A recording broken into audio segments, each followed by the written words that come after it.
Le décollage de la RDC, ce grand pays au cœur de l'Afrique, est très attendu, non seulement par les Congolais, mais aussi beaucoup de pays africains, même si certains restent ou développent une sorte de peur bleue, parce que, au risque de disparaître, eh ben, le monde attend beaucoup du Congo. À part peut-être la Russie, ce pays étant un pays auquel Dieu a tout donné. Marzouki Moussef, l'ancien président tunisien, l'avait dit à Kinshasa, « Je suis dans le pays de mon maître, Lumumba, un pays à qui Dieu a tout donné et le reste, même en termes d'hommes. » Mais quels sont les obstacles à son développement?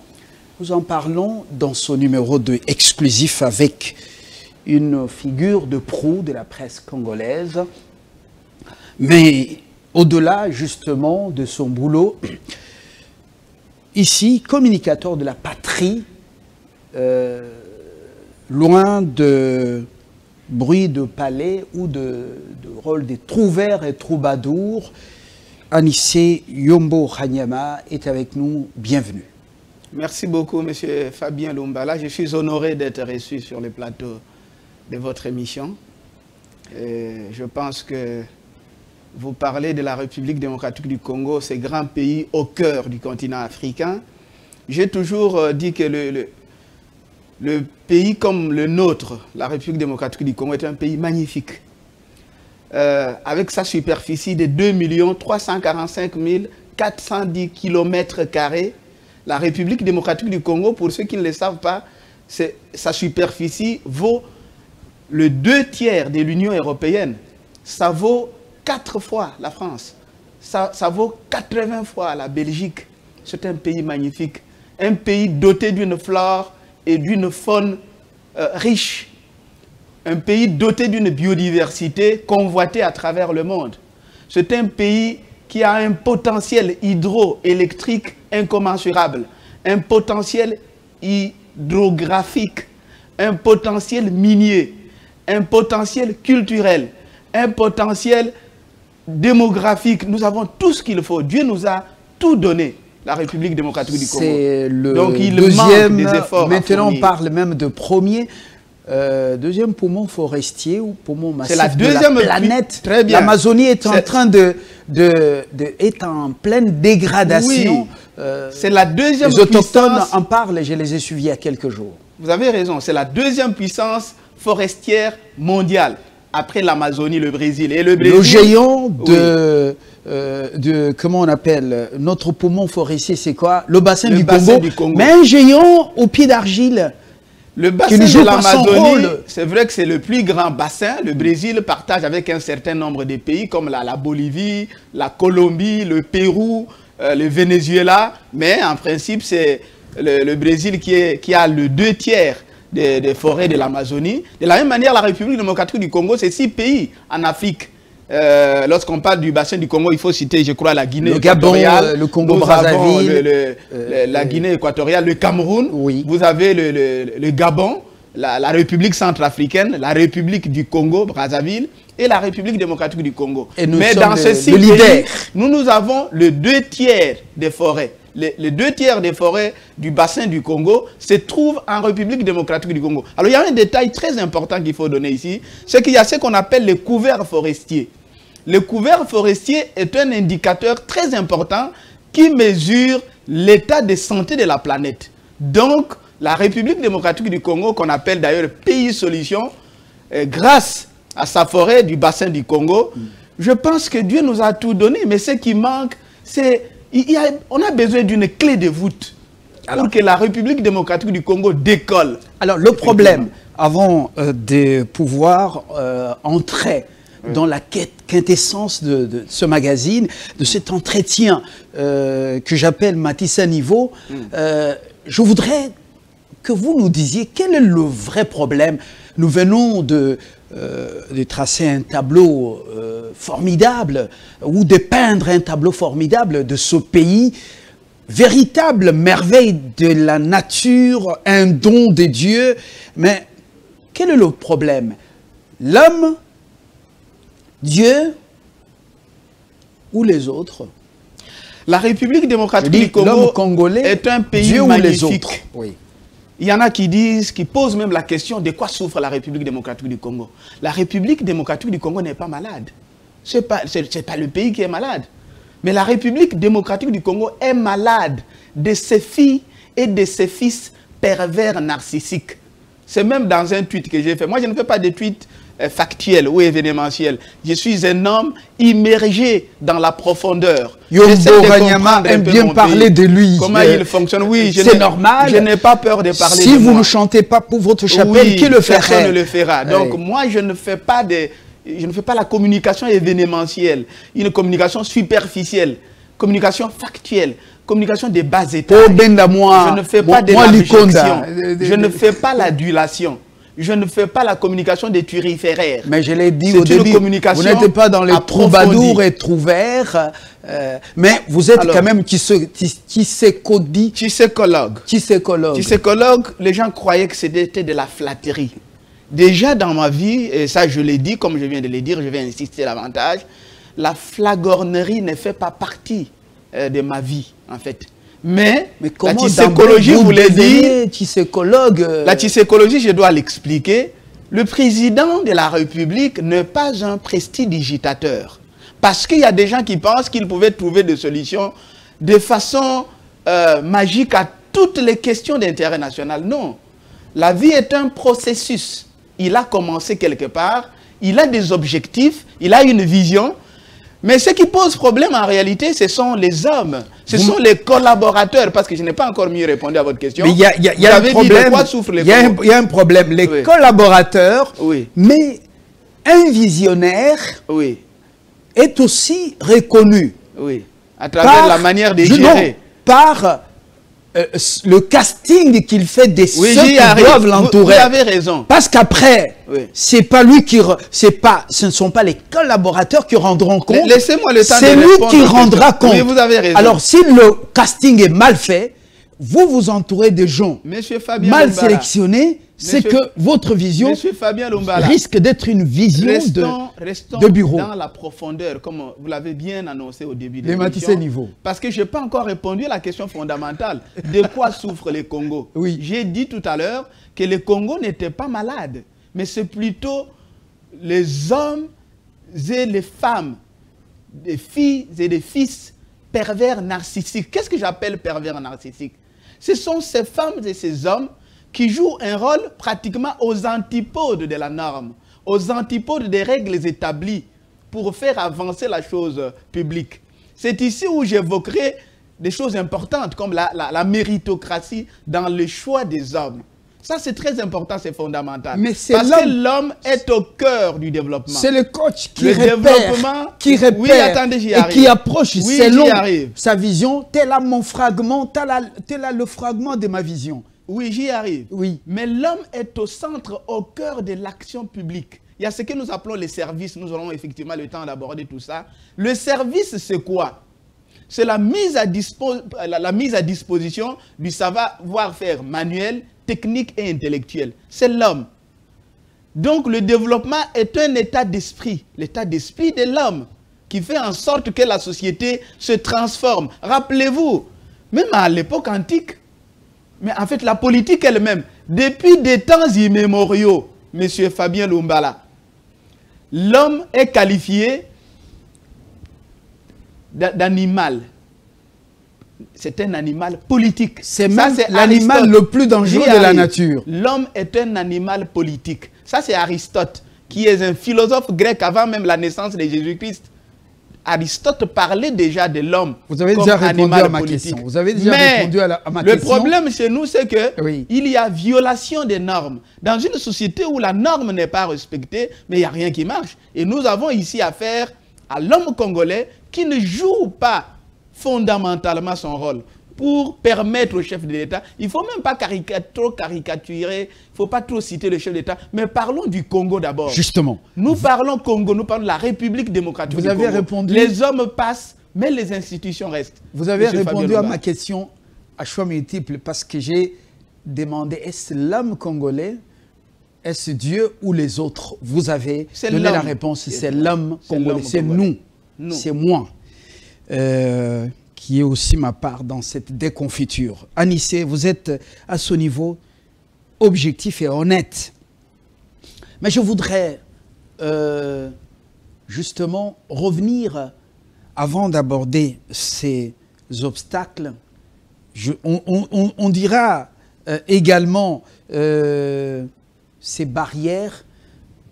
Vous êtes à la tête des APIC, Blantyre, l'école, également le journal, la chaîne de télévision, ainsi de suite. Là, vous allez être bref. Pour arriver à mettre cette vision en œuvre, vous avez fait appel à des gens, je ne veux pas les citer ici. C'est vous qui les avez repérés. Et vous avez compris, en chacun d'eux, il y avait un fragment de votre vision. Potentiel. Voilà. À ce niveau, si ça ne marche pas, ce sont vos collaborateurs ou c'est vous? Monsieur Lumbala, les deux. C'est vrai qu'ici, on a affaire à un homme. Le développement, ce n'est pas seulement une question de compétences. Oui. Parce que c'est une erreur que nous commettons généralement en Afrique. Nous recrutons sur base de la compétence. Au-delà de la compétence, il y a le volet éthique. C'est vrai que pour APIC, parce que vous parlez de ma structure, APIC, j'ai recruté sur base des deux. Il ne faut pas vous focaliser essentiellement sur l'élément compétence. Le fait d'avoir été à l'université, d'avoir appris la géographie, l'économie, la politique et j'en passe, ne suffit pas. Il faut ajouter à cela. Ce qui manque à l'homme congolais, c'est le volet éthique. J'aime bien la maxime selon laquelle scientia splendet conscientia. Science sans conscience n'est que ruine de l'âme. C'est comme la République démocratique du Congo. Pour ne pas m'éterniser à parler d'APIC, je voudrais être beaucoup plus global. La République démocratique du Congo ne décolle pas parce qu'il n'y a pas de compétences. Nous avons des talents dans tous les domaines. Mais le pays est en train de tomber dans une stagnation incommensurable, M. Lumbala. Pourquoi? Parce que nous avons des bidocteurs, tridocteurs, les gens qui ont fini les études à la Sorbonne, vous allez aux États-Unis d'Amérique, des grandes universités du monde, Harvard, vous allez en Angleterre là-bas, vous avez des grandes universités. Les Congolais ont été partout. Mais qu'est-ce qui pose problème? Pourquoi la République démocratique du Congo ne décolle pas? C'est parce que ce qui manque, c'est la conscience, c'est l'amour du pays, le patriotisme, l'éthique. Ça, c'est très important. Parce que vous avez beau faire tout ce que vous voulez, mais s'il n'y a pas de conscience, regardez aujourd'hui, on parle des crimes économiques au pays, tout le monde devient millionnaire, il suffit de faire la politique, vous devenez ministre, mandataire, tout le monde est millionnaire. Mais le pays, lui, est dans la paupérisation. Le peuple est en train d'être clochardisé, pendant que les leaders politiques, les mandataires, les ministres, toute la classe politique s'enrichit de manière incroyable. Ça, c'est des choses qu'il faut dénoncer pour faire avancer notre pays. Il y a un souci, la famille a échoué, l'Église a échoué, l'État a échoué grandement et voilà, il faut une remise en question. Non, il ne faut pas dire ça, ne soyez pas non plus... Comme l'a recommandé Mabika Kalanda il y a plus de 4 décennies, donc plus de 5 décennies, la remise en question base de la décolonisation mentale. Ne soyez pas trop défaitistes et ne soyez pas pessimistes. Par contre, réfléchissons, peaufinons des stratégies, faisons en sorte que la République démocratique du Congo se métamorphose positivement pour que nous ayons un pays plus prospère, plus beau, composé des hommes plus intelligents, un peu plus prolifiques, tourné vers le développement. C'est l'homme qui est au centre. Et vous avez un rôle à jouer. Je voudrais ici dire que chaque Congolais doit déverrouiller les potentiels qui sommeillent en lui pour que la République démocratique du Congo décolle. Très bien. Loin du défaitisme et de ce qu'on appelle l'optimisme BA, nous parlons du concept de développement. C'est quoi le développement? Je voudrais que vous puissiez nous éclairer là-dessus. Je parle des obstacles du développement. Je ne voudrais pas ici perdre le temps comme si nous étions à l'école primaire ou maternelle pour c'est quoi les développements. Et éventuellement, comment se porte l'économie de ce pays? Oui, justement. L'économie congolaise est une économie extravertie. Mais je voudrais plutôt commencer par dire c'est une économie tributaire de la volatilité des cours des matières premières. Donc nous avons une économie axée sur un seul secteur, qui est celui des mines. Donc nous comptons seulement sur l'exportation des minerais, des matières premières. Ça, ce n'est pas normal. Je voudrais ici dire quelque chose de capital. Ce pays, tant que nous resterons bornés sur les mines, nous ne décollerons jamais. C'est impossible qu'on décolle de cette manière-là. Mais ces mines, on exporte tout à l'état brut. J'y arrive, oui, à l'état brut. Et ce qui est grave, nous exportons des matières premières avec des sous-produits. Les sous-produits qui vont là-bas, et puis ce sont les investisseurs qui ne sont pas des Congolais d'ailleurs, qui en tirent profit. Je vais vous citer un petit exemple, les rhodium. Quand on exploite les platines par exemple, ou les nickels que nous avons dans notre pays, la République démocratique du Congo, nous avons les rhodium. Les rhodium n'est pas trop connu. C'est l'un des métaux les plus coûteux au monde. On dit même que c'est le métal le plus cher aujourd'hui à travers le monde. Mais vous ne trouverez jamais des mines de rhodium. Vous trouverez des mines de platine, de nickel, mais le rhodium... Avec la teneur de le rhodium. C'est un sous-produit. Ça, c'est la première chose. Deuxième chose que je vais dire des capitales. Lorsqu'on parle de développement, il y a des préalables, M. Lumbala. On ne peut pas financer les projets de développement sans avoir des banques commerciales qui appartiennent aux Congolais. Regardez les secteurs bancaires aujourd'hui. Il n'y a que des étrangers. C'est anormal. Est-ce que vous n'êtes pas en train...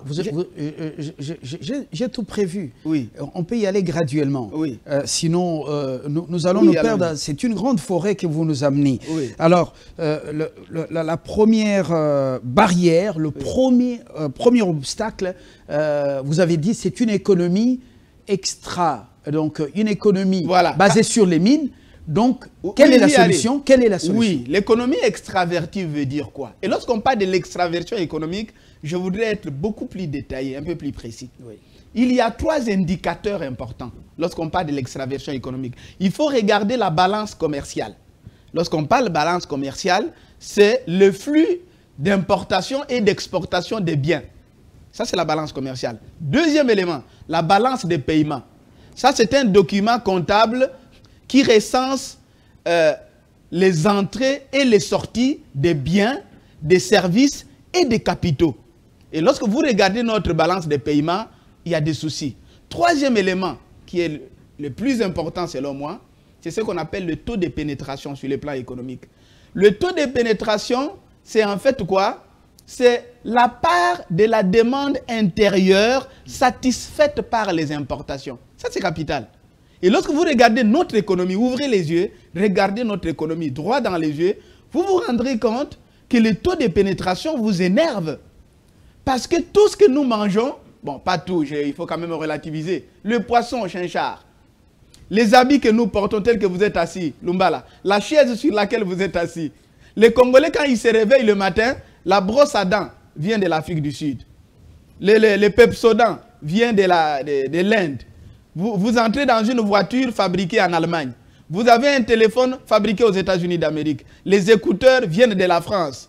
La voiture... Donc, tout ce que vous utilisez pendant la journée, ça a été importé. C'est ça l'extraversion économique. Le mien est fabriqué, bien sûr, aux États-Unis, à Boston, oui. Mais c'est pour un Congolais. Et l'extraversion économique, oui, c'est extraverti. C'est pas ici où ils fabriquent. Oui. Bon, je vous donne seulement l'information. Moi, je consomme congolais. Oui. Pour moi, est une tare. Et une tare qui tue l'économie congolaise. Pourquoi il y a extraversion économique? C'est la question fondamentale qu'il faut se poser maintenant sur le plan économique. Ça veut dire que nous ne produisons pas. Nous ne produisons ni les biens, ni les services. Et je voudrais faire la différence entre les deux. Les biens ne se produisent jamais lorsqu'on n'a pas le premier volet. Pour moi, le volet le plus important, c'est celui des services. Parce que le service, je venais de définir les concepts, je vais les faire davantage, c'est la mise à disposition d'un savoir-faire manuel, technique ou intellectuel. C'est ça qui engendre un bien. C'est ça qui fera en sorte que désormais, on se dit non, tiens, la République démocratique du Congo a des biens. Et ici, il y a un concept important, c'est la croissance économique. La croissance économique, c'est l'augmentation de la production et de la consommation des biens et des services dans un pays. Ce n'est pas la création des partis politiques. Parce que c'est ça que nous vivons ici. Je suis très fâché. Parce que nous avons un pays malade. Les jeunes garçons aujourd'hui, des jeunes filles... Attendez, le pays n'est pas malade. S'il vous plaît, vous l'avez dit, le pays n'est pas malade. Ce sont les Congolais qui sont malades. Oui, bon, c'est une façon de parler. Voyez, oui, j'ai compris. N'entrez pas dans les petits détails. Vous êtes dans les détails. Je suis d'accord avec vous. Non, c'est important. Oui. Le pays n'est pas malade. Oui, les hommes sont malades, oui. Monsieur Fabien, regardez-moi droit dans les yeux. Ce qui me fait mal, c'est quoi? Et je ne suis pas en train de mentir. Partout où vous trouvez des jeunes garçons, des jeunes filles en train de se parler, rapprochez-vous. Soit ils veulent créer une église, soit ils veulent créer un parti politique, soit ils veulent aller à une réunion politique, soit ils veulent aller à la fonction publique chercher le numéro matricule. C'est rare de trouver des jeunes Congolais qui parlent de l'entrepreneuriat. C'est très rare. Ça, c'est une maladie énorme. C'est ce qui fait que aujourd'hui, nous vivons les phénomènes exode rural. Là où il y a exode rural, rassurez-vous que la déliquescence est proche. Tous les États. Nous ne produisons pas. Un petit mot là. Le fait de ne pas produire va plonger la République démocratique du Congo dans une extraversion totale et nous entrons dans le sous-développement et la paupérisation va aller crescendo. Justement, parce que vous parlez de l'exode rural et absence de l'esprit entrepreneurial, mais les jeunes ont beaucoup d'idées, mais il y a l'environnement qui pose aussi problème, l'environnement économique du pays. Regardez comment en 18 ans, Mzee est arrivé, Laurent Désiré Kabila, il a trouvé l'Amiba qui était le poumon économique du Grand Kasaï. Le Grand Kasaï que vous maîtrisez bien. Alors, Mzee meurt, l'Amiba avait des avions, jusque même 3-4 avec long courrier. Mais qu'est-ce qui arrive? En 18 ans, l'ancien régime a tué l'Amiba parce que tout simplement on avait jeté des pierres sur le cortège et les Kasaïens, tout cet espace sont tous soit à Lubumbashi, Kolwezi ou à Kinshasa. Alors, c'est la faute de ce jeune ou c'est la faute des dirigeants? Ça, c'est la faute des dirigeants. Et il faut leur parler droit dans les yeux. Parce que moi, je parle aux gens en train de regarder droit dans les yeux. Les dirigeants de ces pays doivent changer de mentalité. Ils doivent changer de comportement. Mais parce que nous parlons de l'entrepreneuriat, ici, il faut plus voir les secteurs bancaires. Parce qu'il faut que les jeunes accèdent au crédit.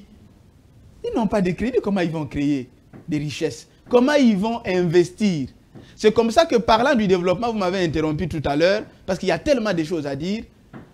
On ne peut pas financer le développement d'un pays sans que ce pays n'ait des banques commerciales privées, des banques d'investissement appartenant aux Congolais, des banques, les banques agricoles.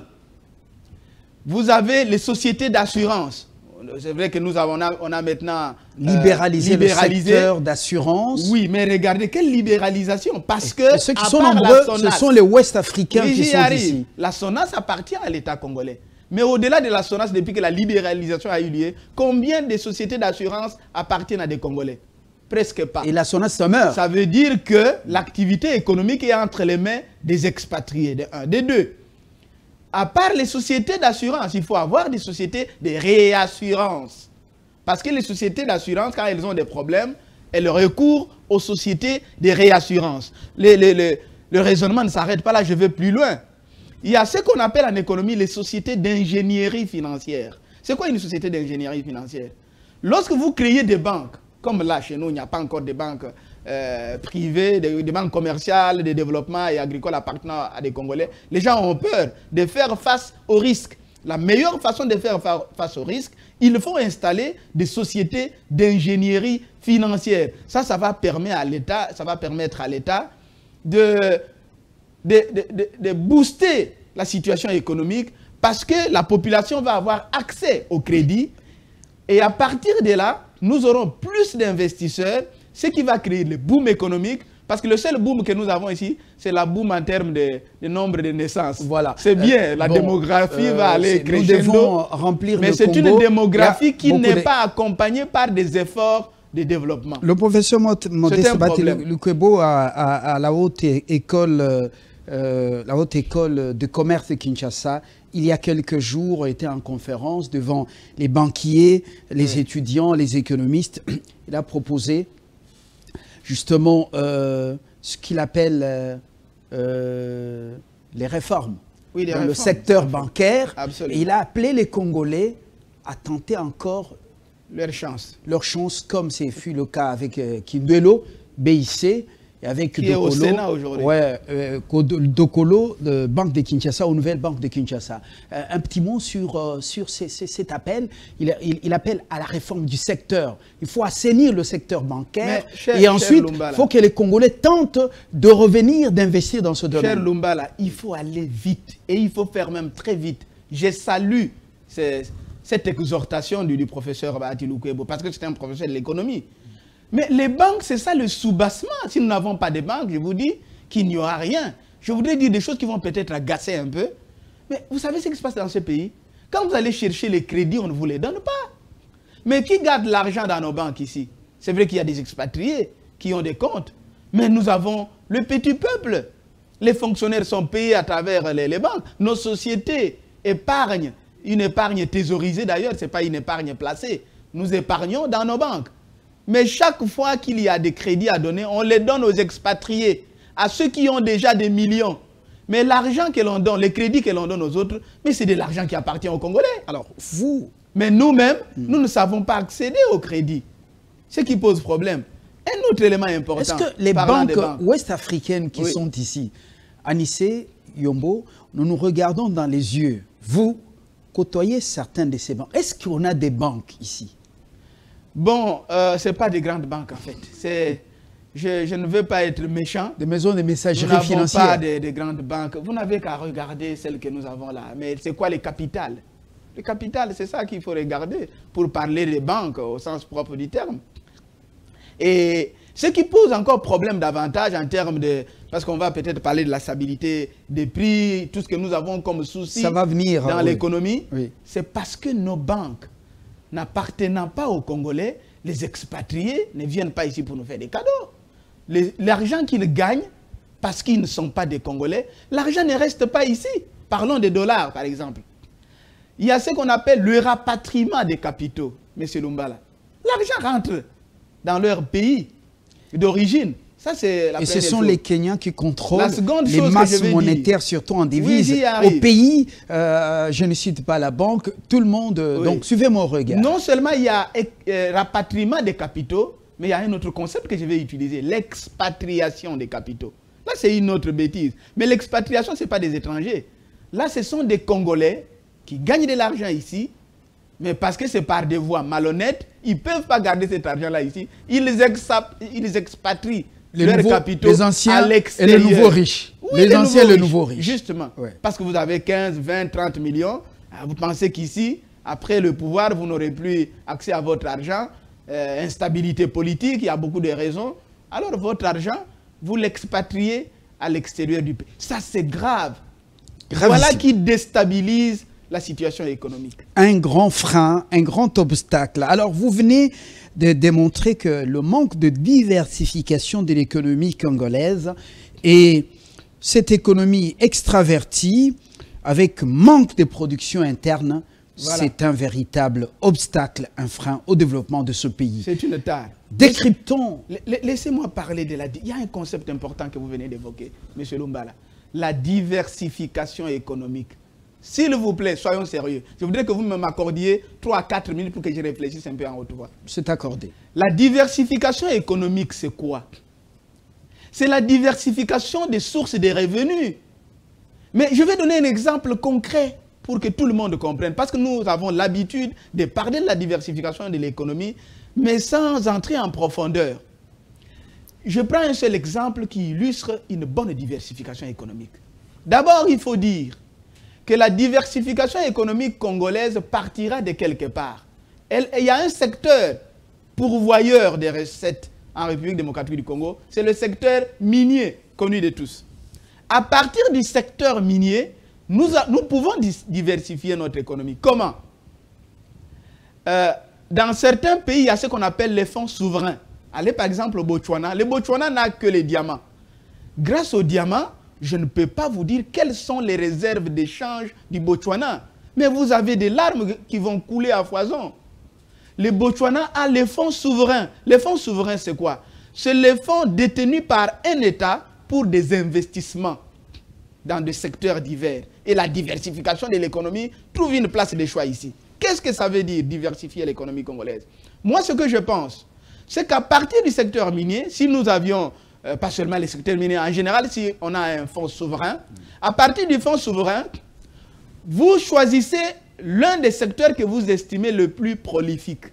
Pour moi, le secteur le plus prolifique, c'est l'agribusiness. Je suis dans l'agriculture. L'agribusiness, c'est quoi? C'est un néologisme. Mais ça veut dire quoi exactement?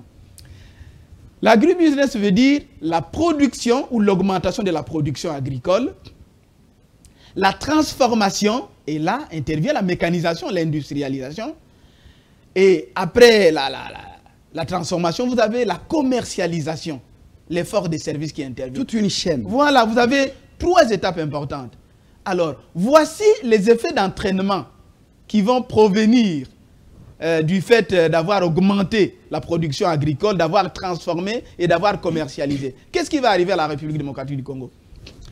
Ce qui va arriver, c'est que les Congolais auront désormais accès à une nourriture saine, suffisante et nutritive.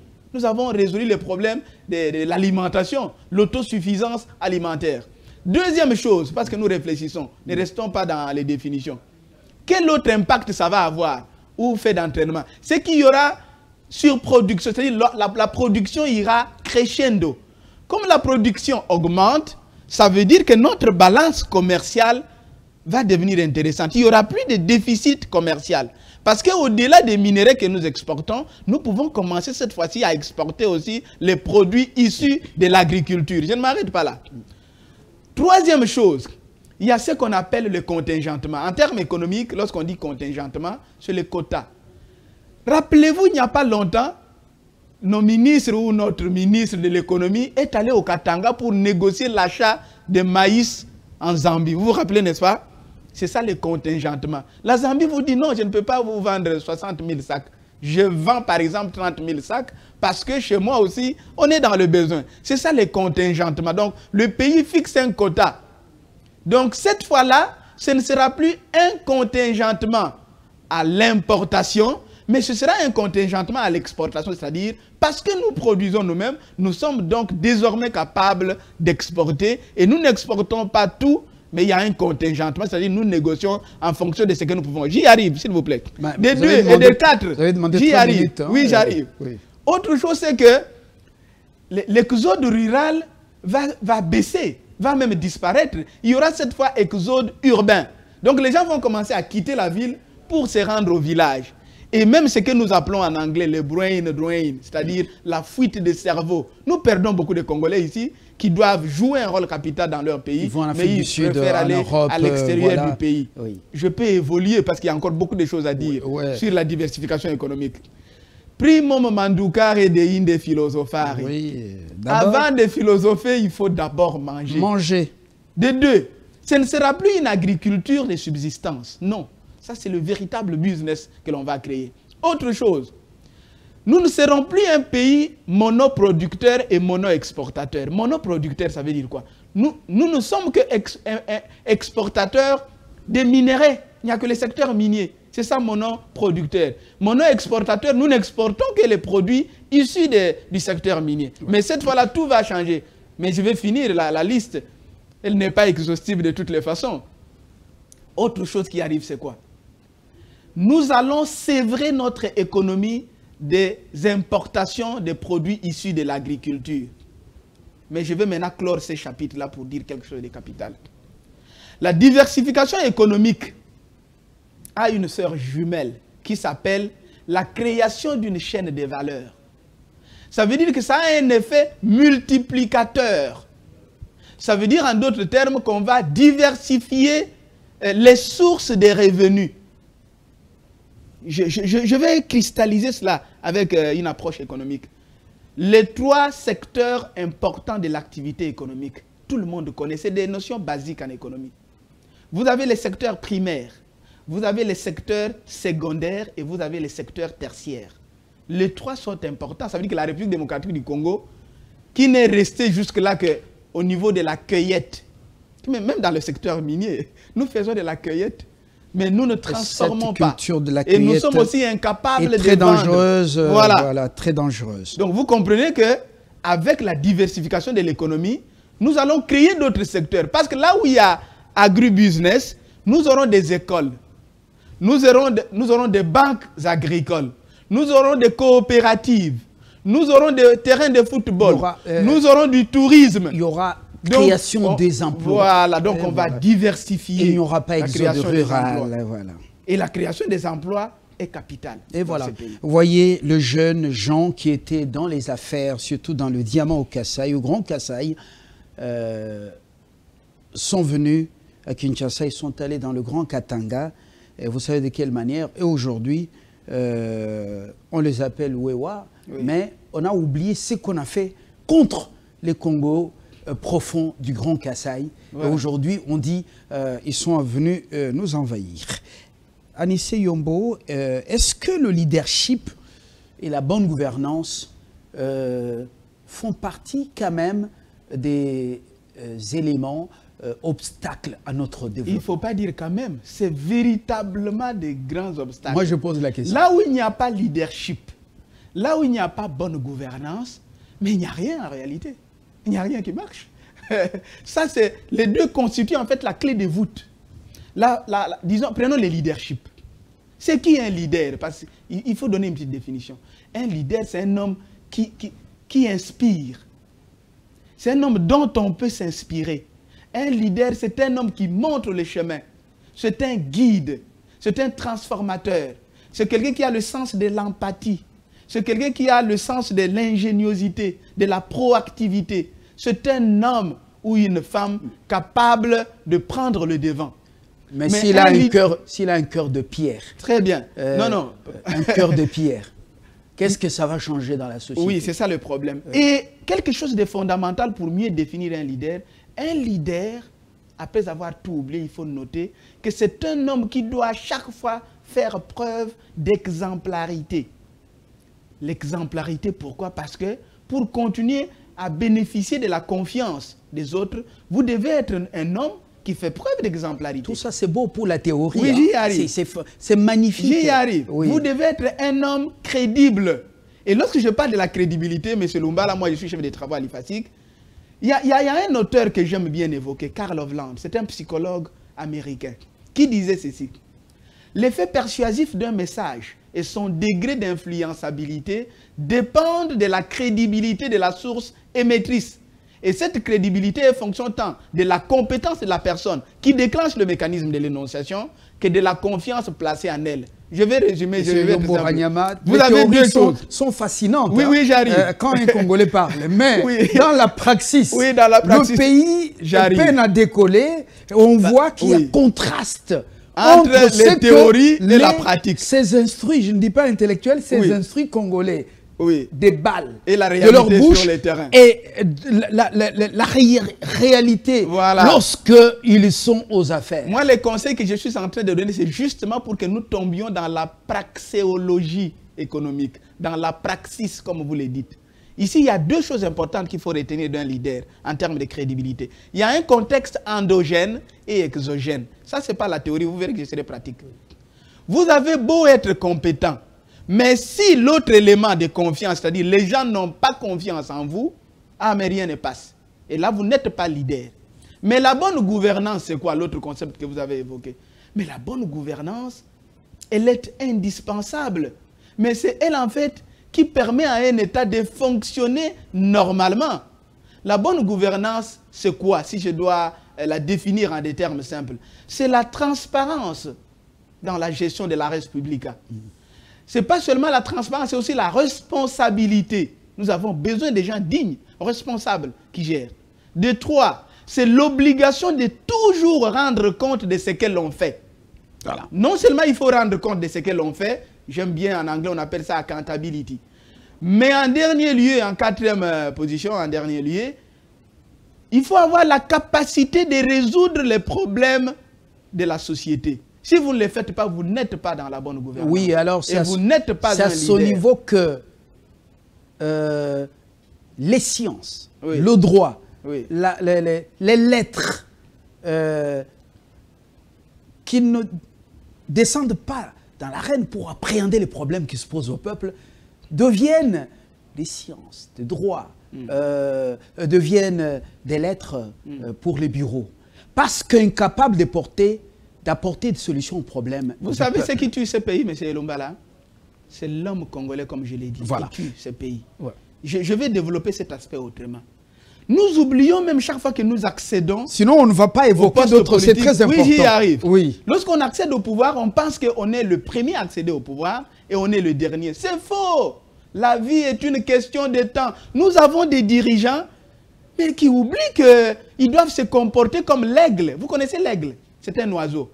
L'aigle, là où il y a la tempête, il ne fouille pas. Vous savez pourquoi l'aigle ne fouille pas la tempête? J'ai beaucoup de notions de l'aigle. L'aigle aime prendre de la hauteur, justement. Là où il y a la tempête, l'aigle va au-dessus, au-delà de la tempête. Malheureusement. Pour maîtriser. Malheureusement. Là où il y a les orages, la pluie. Nous avons plus les oiseaux de la basse-cour que des aigles au Congo. Le budget de l'État, on peut produire, on peut voir le leadership, on peut voir la bonne gouvernance, mais le budget, même si on est parti de 4 milliards projection budgétaire, nous sommes maintenant dans les 16 milliards, 18 milliards. On avait pris la version du Sénat l'année antérieure, durant l'autre quinquennat. Mais à Nice, ce problème se pose avec acuité. Comment optimiser les recettes de l'État? Très bien. Ça, c'est la question fondamentale. L'argent, c'est le nerf de la guerre. Monsieur Lumbala, l'argent, c'est la chose la plus importante. On peut tout dire. Bon, c'est vrai qu'avant qu'on ait l'argent, il faut d'abord, au départ, des stratégies. Il faut réfléchir. Il faut que l'homme travaille.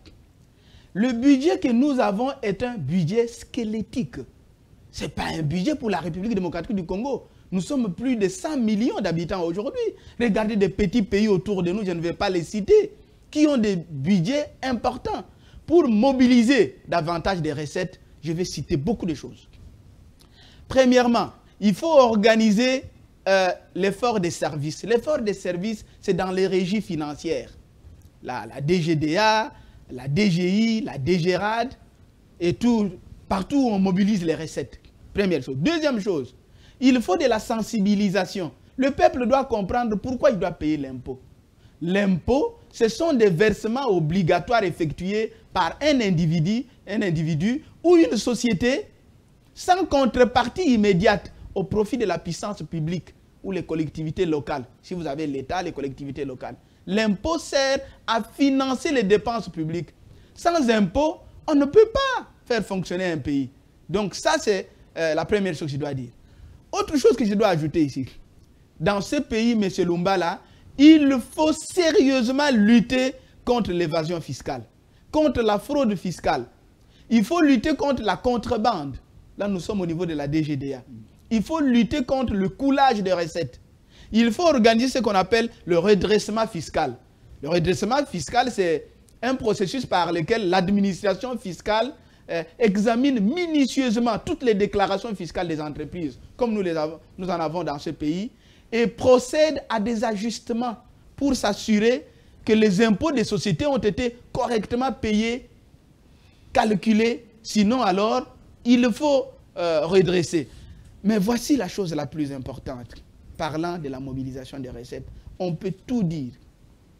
L'homme encore. Dans cette émission, c'est comme si je ne parlerais que de l'homme. L'homme doit changer de comportement. Monsieur Lumbala, je vous regarde encore une fois de plus, droit dans les yeux. Et devenir tout simplement un slogan. Il ne faut pas que j'oublie ce que je vais vous dire maintenant. Je n'ai peur des personnes pendant que je vais dire ce que je dois dire. Un budget de 18 milliards, c'est une insulte pour le Congo. Ce pays, monsieur Lumbala, peut mobiliser par an minimum là, même 50 milliards. Nous avons beaucoup d'argent ici. Nous avons ici des stratégies à mettre en place. L'impôt sur les revenus des personnes physiques, il faut optimiser. Vous savez que les provinces là qui se plaignent, nous n'avons pas d'argent. Certains impôts qui appartenaient à l'État central, qui relevaient des prérogatives du pouvoir central, reviennent maintenant. C'est comme l'impôt foncier, l'impôt sur les revenus locatifs et d'autres taxes, il y en a beaucoup. On ne peut pas manquer de l'argent. Mais autre chose qui tue l'économie, et ça je dois le dire, c'est le fait que notre économie est une économie souterraine. Souterraine, ça veut dire c'est une économie informelle. Une économie informelle est une économie malade. Voilà. Ne croyez pas que vous êtes dans l'auditorium en train de donner cours aux étudiants. Non, je donne des explications pratiques. Parce que vous êtes aussi beaucoup dans les détails. Dans les détails. Oui, okay. C'est très important. C'est oui. Fascinant. Oui. Il faut écouter. Oui. Mais nous gérons aussi le temps. Oui. Anissé Yombo, la Yombo Ranyama, la monnaie nationale, oui. Le franc congolais. Oui, pas de développement oui. Sans une stabilité macroéconomique. Oui, oui. Le franc congolais bat de l'aile. Oui. Le taux de change instable. Oui. Et tout ça, ça a des répercussions sur où ça freine le développement du pays. Est-ce que vous avez une proposition à faire? Beaucoup de propositions, j'en ai beaucoup. Vous pouvez en fait, nous en donner les plus importants. Oui, en fait, moi, je ne suis pas un expert, un spécialiste en économie, mais je suis un journaliste qui a fait beaucoup d'émissions. Je maîtrise plus ou moins notre économie, je connais ces maladies. Et le travail que je suis en train de faire ici, il y a aussi ce qu'on appelle le fait que, vous savez qu'il y a une certaine incommunicabilité de beaucoup de choses dans notre pays. On est en train même de pacifier certaines choses qui sont faites oui. Parce qu'on ne communique pas assez. Et l'incommunicabilité, il faut la briser. Il faut aussi briser la symétrie informationnelle. Moi, je suis formateur des journalistes. Je suis formateur des formateurs. Le travail que je suis en train de faire là, M. Lumbala, c'est vrai qu'on n'a pas beaucoup de temps, ce n'est pas de la simple pédagogie, mais c'est de l'andragogie. L'andragogie, c'est la science même des adultes. Parce que nous n'avons pas encore bien assimilé les choses. Je ne me présente pas ici comme quelqu'un qui a la science infuse. Non, non. Loin de là. C'est une contribution. Oui, une contribution. Mais je voudrais justement. tout simplement dire ceci. Comme disait Socrate, ce que je sais, c'est que je ne sais rien. Nous, Congolais, nous devons nous dire ça, un peu comme Socrate. Soyons humbles pour apprendre. Soyons aussi. Humbles. Pourquoi je l'ai dit? Maintenant, je voudrais entrer dans votre question. L'argent, oulala, la stabilité monétaire, la stabilité macroéconomique. Mais la monnaie, je l'appelle quoi pour moi? La monnaie, c'est le sang de l'économie. Oui. M. Lumbala. On peut quitter l'aspect définitionnel. Oui, maintenant j'entre dans la profondeur. Oui.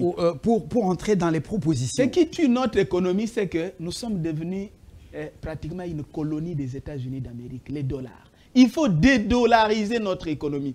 Première chose. Non seulement il faut la dédollariser, mais nous devons produire pour mettre fin à l'inflation. Nous devons mettre fin à l'inflation. L'inflation, même si on dit qu'elle est importée, mais la réalité c'est que sur le plan interne, il se pose un problème sérieux. Il n'y a que la Banque centrale, à travers la politique monétaire, parce que la politique monétaire, à travers un instrument important qu'on appelle le taux directeur. Le taux directeur, c'est le taux d'intérêt fixé par la Banque centrale pour permettre aux banques commerciales qui veulent accéder au crédit de le faire sans problème, pour celles qui en ont besoin.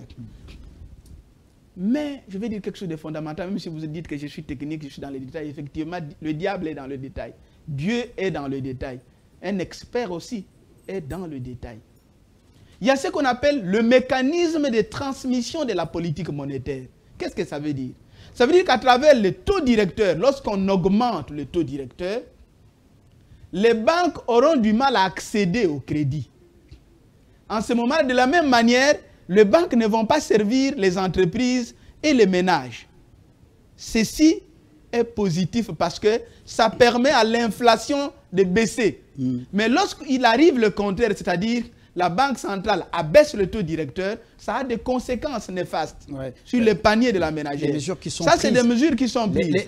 Ça, c'est de façon théorique. Mais malgré cela, pour rester dans le contexte actuel, Anissé, les mesures qui sont prises en faveur du franc congolais vis-à-vis des banques commerciales, toutes ces mesures sont-elles vraiment efficaces? Elles ne le sont pas. On voit que les plus hauts perchés, la classe élitiste consomme plus la devise étrangère, le dollar et l'euro. Le peuple congolais, les Moutachua Yombo, les damnés de la terre, ce sont eux qui se contentent des billets de francs congolais, mais fatigués même. Très bien. Fatigués. Ça veut dire que parmi les tares que j'ai cités dans mon tweet, comme je vous ai dit que je ne suis pas factuel, j'ai dit quelque part que le franc congolais n'a cours légal que chez le petit peuple. Mais les Congolais d'en haut, c'est une façon de, de caricaturer la chose, les Congolais d'en haut, ils n'utilisent que les dollars américains. Mais regardez là où se trouve la bêtise, ou la sorcellerie, excusez-moi les termes, hein, si je ne veux pas blesser les gens. Nous sommes tous des criminels financiers. Lumbala, vous êtes un criminel financier, moi je le suis, et tous les autres, je vais les démontrer. Comment nous sommes des criminels. Je vais donner un exemple. Un Congolais, chaque fois qu'il touche à sa monnaie, le premier réflexe, c'est la conversion. Vous convertissez tout de suite en dollars américains. L'État congolais paye les fonctionnaires en francs congolais. L'État congolais paye les ministres, les mandataires, même nos députés nationaux. Tout le monde est payé en francs congolais.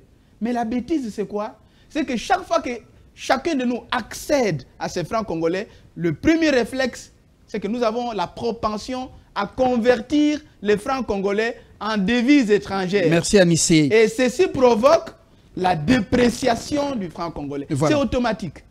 Alors, nous y allons maintenant dans une approche kangourou pour terminer, parce que vous sentez déjà la pression de la réalisation. Oui, mais il y a encore beaucoup de choses à dire. Ghislain, oui, avec vous, oui, il faut autant d'émissions. Oui, et le cadre est là. Anissé, il y a absence du budget d'investissement. Voilà. Et l'autorité budgétaire ne le prévoit pas. Alors là, je vais lire quelque chose. Parce que rapidement. Ça, c'est connu de tous. C'est notre loi suprême. La Constitution de la République démocratique du Congo. Tout le monde la voit. Lorsqu'on va à l'article 181, il y a quelque chose de capital là-bas parce que vous parlez des investissements. Ouais. Il est institué une caisse nationale de péréquation.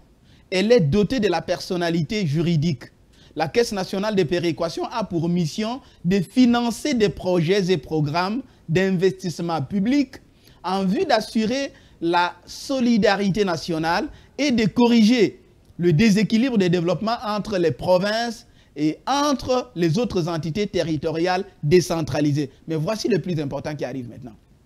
Elle dispose, c'est la Caisse nationale de péréquation, elle dispose d'un budget alimenté par le Trésor public à concurrence de 10% de la totalité des recettes à caractère national revenant à l'État chaque année. Elle est placée sous la tutelle du gouvernement. Alors il y a seulement quelque chose que je vais dire ici. Une réponse 10%, courte. Oui. Elle est courte. Notre budget ne prévoit que 10% des recettes réalisées qu'on doit allouer à la Caisse nationale de péréquation.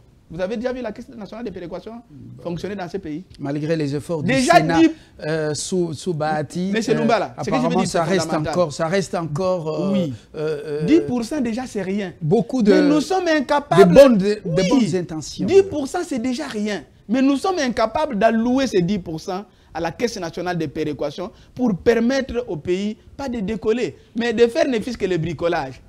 Mais, M. Lumbala, d'autres pays que je ne vais pas citer, je ne ferai la publicité d'aucun pays ici. Vous savez qu'il y a des pays ici, le budget, 60% du budget, c'est automatiquement affecté aux investissements. Vous le savez? Ici, chez nous, 60% c'est affecté aux dépenses, au fonctionnement des institutions. Oui, des institutions. D'abord, c'est le salaire des grands boss, oui. Les voyages et les jeeps, parce que nous sommes quand même un pays qui aime beaucoup les jeeps et tout ça. Donc, un ministre ne peut pas rouler à bord d'une petite voiture. Alors, Anissé, c'est quand même un véritable souci. Je vais faire un petit commentaire. Le pays stagne. Monsieur Lumbala, nos dirigeants politiques doivent comprendre que le temps est plus puissant que nous. Et vous pouvez être puissant aujourd'hui, mais demain, vous ne le serez plus. Les gens disent vulgairement que l'oiseau a l'habitude de manger les fourmis. Il arrive un moment où les fourmis mangent l'oiseau quand il meurt. Avec un arbre, on peut fabriquer des milliers de boîtes d'allumettes. Pas de violence. Hein. Mais avec une boîte d'allumettes... la violence. Non, je ne dis pas ça. Non, suivez ce que je vais dire. Avec une boîte d'allumettes, on peut brûler toute une forêt. C'est compris. Ici, je vais tout simplement dire ceci. Tout change avec le temps. Ce n'est pas parce que vous êtes leader aujourd'hui que vous les demeurez toute la vie. Non. Les jeunes que vous clochardisez aujourd'hui, c'est eux qui deviendront puissants demain. Ouais. Et je vais dire quelque chose ici. Vous n'aimez pas les philosophes. Laissez-moi citer un philosophe. Je ne peux pas haïr le philosophe. Oui. Les philosophes disaient des choses, même si nous, là, on dit, c'est là, ils parlent français difficile avec des philosophes. La philosophie pose des actes. Elle s'applique. Voilà. Il y a Héraclite. Je vais citer juste un seul. Héraclite disait ceci. Héraclite était un philosophe grec qui a vécu avant Jésus-Christ. Il disait ceci, juste en un mot. On ne peut jamais se baigner 2 fois dans un même fleuve. Ça veut dire que la vie est dynamique. Très bien. La vie change. Il faut respecter le petit peuple. Ceux qui sont au pouvoir aujourd'hui ne laisseront pas demain. Vous l'avez dit, Donc il faut cristalliser ces notions-là. Justement, c'est une vérité évidente. Depuis que vous avez commencé, vous ne citez que des grands philosophes de l'Occident et autres asiatiques. Oui. Aucune grand-mère ni grand-père du Congo, pas même un roi des Bachilélé, par exemple. Oui, je suis Mouchilélé. Alors, nous atterrissons, Papa Ghislain. En quoi est-ce que... Oui. Alors, nous prenons cet exemple. Oui. Ceux qui nous font la guerre, qui sont derrière l'Ouganda et le Rwanda, ce sont les brigands, donc les financiers de l'Europe et des Amériques, même asiatiques, qui nous font cette guerre. C'est une guerre. Le Rwanda n'est rien. Oui. Nous sommes au niveau également de réalité géopolitique. Absolument. Bientôt, il y a eu changement à Londres. Bientôt, peut-être le changement à la Maison-Blanche, mais la politique extérieure va rester peut-être la même. Le Rwanda... La guerre est un frein. La guerre est un obstacle. Une tare. On a beaucoup de missions diplomatiques avec des ambassadeurs qui sont devenus comme des citoyens dans ces pays d'accueil. Voilà. Qu'est-ce qu'il faut faire pour changer la donne? Vous avez bien dit, le Rwanda est un paillasson, c'est une carpette. Une caisse de résonance. La République démocratique du Congo doit avoir ce qu'on appelle des géopoliticiens. Ce sont des gens qui font la géopolitique. La géopolitique, c'est l'objet d'étude de la politique étrangère pour comprendre, expliquer et même prédire le comportement politique international à travers des variables géographiques. Quand vous regardez les variables géographiques, c'est très pertinent ce que je veux dire là. Vous avez les études régionales, vous avez les climats, vous avez la topographie, la démographie, vous avez les ressources naturelles. Mais les gens, vous pensez que vous avez des ressources? J'aime ce principe des relations internationales qui dit les richesses étant reparties de manière inéquitable à travers la planète Terre, les relations entre les États ne peuvent être que conflictuelles. Il ne faut pas suivre des petits exemples du genre, il y a des principes des relations internationales qui disent le règlement pacifique des différends. C'est faux. On s'affronte. Ce qu'il faut faire, si wis pacem para bellum. Si tu veux la paix, prépare la guerre. Nous sommes un seul pays, l'unique pays qui prend à témoin la communauté internationale, alors que de petits pays agissent et même bouchent les oreilles aux recommandations du Conseil de sécurité des Nations Unies. Moi, je ne suis pas d'accord avec ceux qui mettent en exergue la diplomatie. Nous sommes un bel élève. Moi, c'est la guerre. La diplomatie, c'est quoi? C'est un simple outil de la politique étrangère d'un pays défini par les dirigeants dans le cadre des relations internationales. Donc la diplomatie n'est qu'un petit outil. Ce qu'il faut faire, il faut faire la guerre au Rwanda. Vous ne faites pas la guerre, alors nous serons totalement à côté de la plaque. Et voilà. On termine justement, nous avons les tourbières, nous sommes dans le secteur de l'environnement et gestion donc de changement climatique ou gestion des climats. Les tourbières, nous avons la quantité la plus importante de ces tourbières qui absorbent le gaz à effet de serre dans le monde. Nous sommes incontournables. Tshisekedi Tshilombo l'a dit, pays solution. Mais nous n'en tirons pas profit. Et dans le bassin du Congo et dans le monde, alors que nous sommes l'Autricartel, très bien, après l'Amazonie, le bassin du Congo et puis l'Indonésie. Nous avons également un problème au niveau de notre leadership au niveau international pour défendre nos intérêts et traquer les pollueurs afin qu'ils nous payent ou qu'ils payent la contrepartie. Anissé, ça nous bloque alors que des milliards existent alors que ces milliards devaient nous revenir. Qu'est-ce qu'il faut faire? Je vais vous contredire. Oui. Bon, pas vous contredire, mais je vais dire des choses que les gens n'ont jamais l'habitude, que les gens n'évoquent pas souvent. Quand vous parlez de pollueurs, les concepts là, ça m'intéresse. Monsieur Lumbala, il y a eu COP 26, COP 27, COP 28. Maintenant, on est à quelle COP? Conférence des pays. Je ne m'intéresse pas aux chiffres. Je vais vous dire une chose. Oui. C'est une bêtise, cette histoire-là. Chaque fois qu'il y a des réunions de COP, tout ça, pour aller parler du climat, vous savez que moi je rigole? Je n'ai pas besoin d'être expert dans les questions environnementales. J'ai compris que nous sommes en train d'être distraits par les grands pollueurs qui organisent les conférences à travers le monde. Monsieur Lumbala, ce sont les pays riches, les pays pollueurs. Et on nous fait des promesses fallacieuses. Nous l'a fait un chantage. Pour dire, je vais tout couper. Oui. Et on l'a écouté. Pourquoi Kinshasa, quand il parle, on n'écoute pas? Les pollueurs sont en train de nous distraire. Parce que les réunions vont continuer, mais les décisions importantes pour nous aider à lutter efficacement contre les réchauffements climatiques ne vont pas arriver. Je vais donner deux choses, parlant du réchauffement climatique.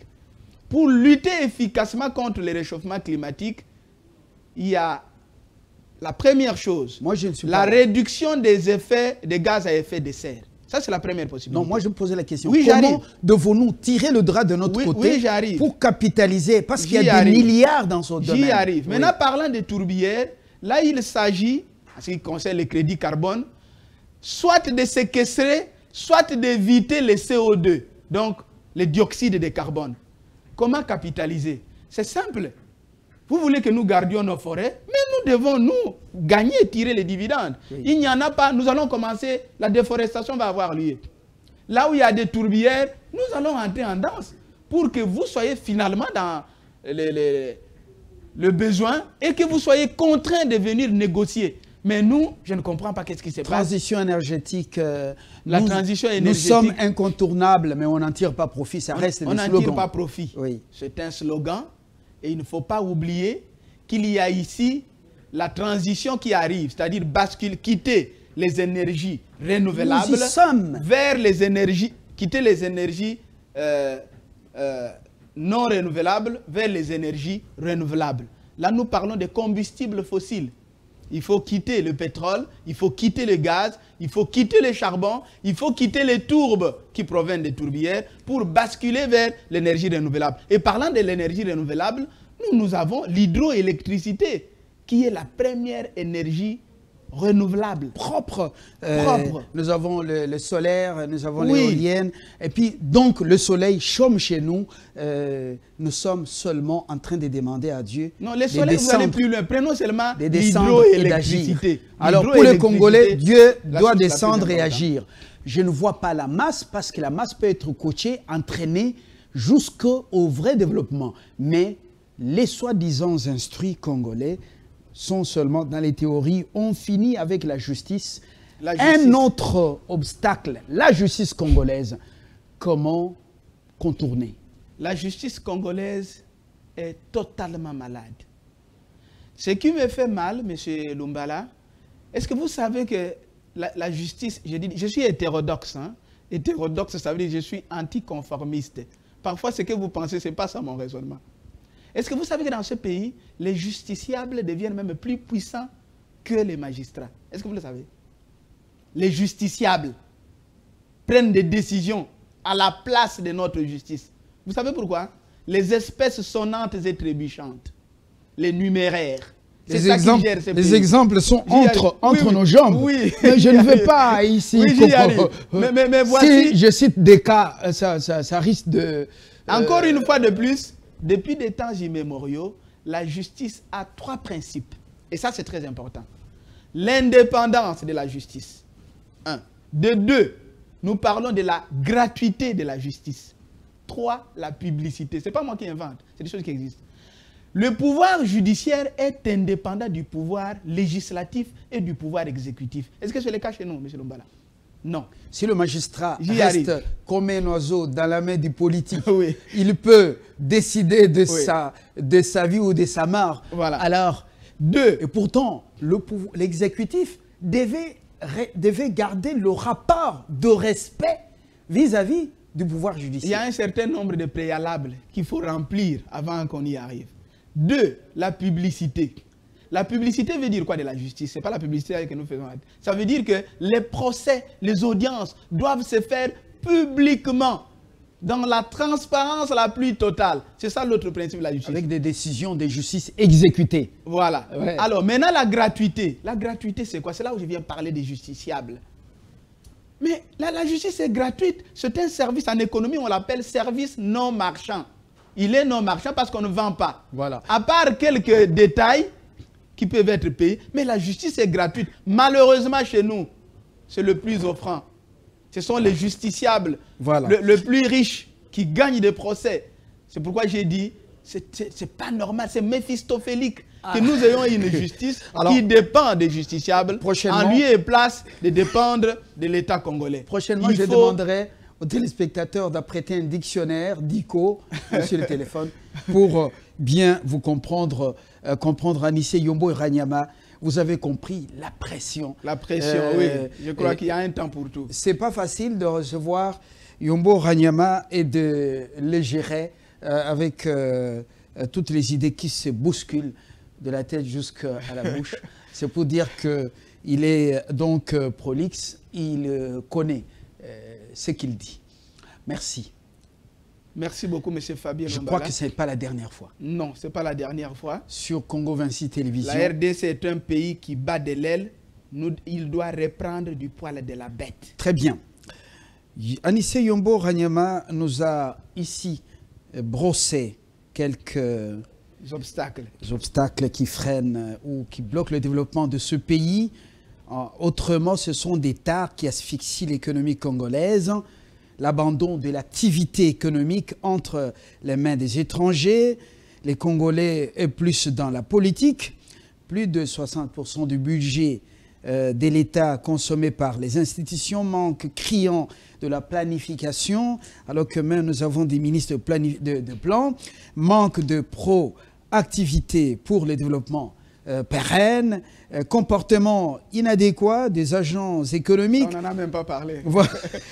Le franc congolais n'a cours légal que chez les Mutachiwa Yombo, les damnés de la terre, chez les grands hommes, c'est la devise étrangère.